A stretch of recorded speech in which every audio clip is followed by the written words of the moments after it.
పరమాణువు మరియు తెలిసిన పరమాణువు ఇక్కడ జ్ఞానంలో ఒకదానితో ఒకటి ముడిపడున్నాయి. నేటి శాస్త్రీయ ఆవిష్కరణలు అన్ని వేల సంవత్సరాల క్రితమే సిద్ధులు కనిపెట్టినవే. అయితే వాటిలో ఒకటి క్వాంటమ్ సైన్స్. మరియు 8 రకాల సిద్ధులను అష్టమ సిద్ధులు అని పిలుస్తారు. మరియు అణువులోని మార్పులు. అనీమా శూన్యంలోని పరమాణువు 91% అనీమాగా ఉంటుంది. ఇది శూన్యంలో భూమి యొక్క పరిమాణం ఒక నిమ్మకాయ పరిమాణంలోకి తీసుకుని వస్తుంది. మహిమాన్వితమైన పర్వతంలా పెరుగుతుంది. అటామైజర్ శూన్యత ఎక్కువగానే ఉంటే ఇది విశ్వరూప లగేమా గాలి అవుతుంది. తేలికనేది చెక్క బరువు. గురుత్వాకర్షణ అణువు నుండి వస్తుంది. అణువులో దానికంటే ఎక్కువ శక్తి ఉంటుంది. ఎలా చెయ్యాలో మీకు తెలిస్తే పక్షిలా లేస్తారు. కరీమా కదిలింపజేయలేని కణం. దీని యొక్క శక్తి పరమాణువులోనే ఉంటుంది. ప్రార్తి ఇది పరమాణువుల అంతర్లీన స్ట్రింగ్ను నియంత్రించడం మరియు మార్చడం లాంటిది. అంటే మొదటి నుండి సృష్టించడం లేదా ఒక విషయాన్ని మరొక దానికి మార్చడం.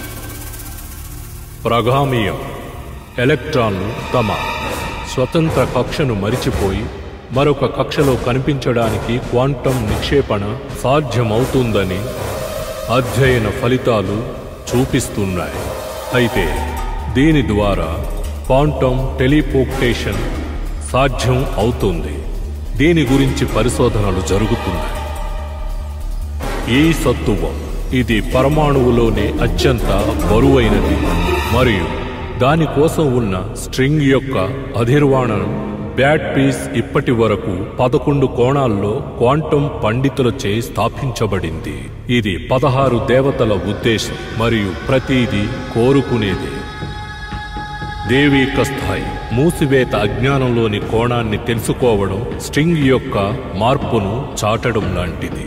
నియంత్రణ సాంకేతికత ఇందువల్ల అన్ని డైమెన్షన్స్ లోకి వెళుతుంది. చావే లేని ఒక జీవితం.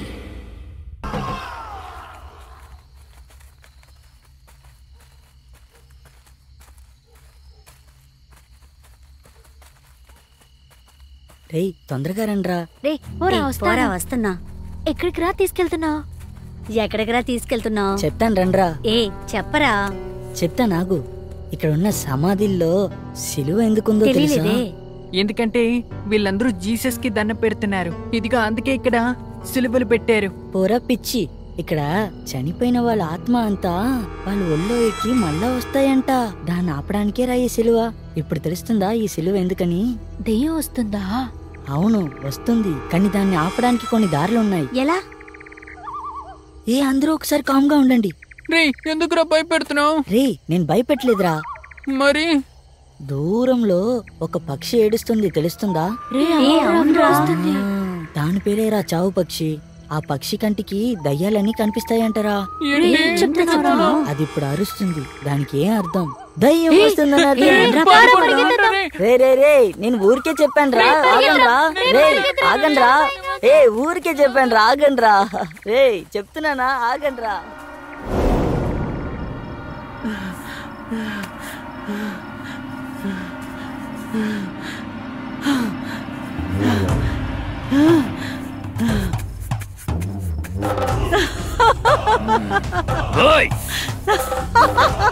చెప్పు.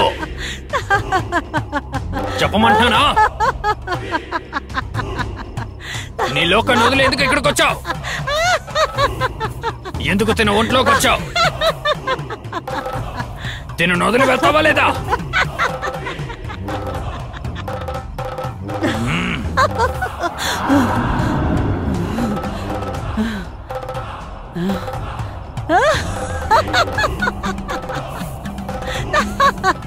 ఆపో. నువ్వు ప్రశాంతతని గెలకొద్దు.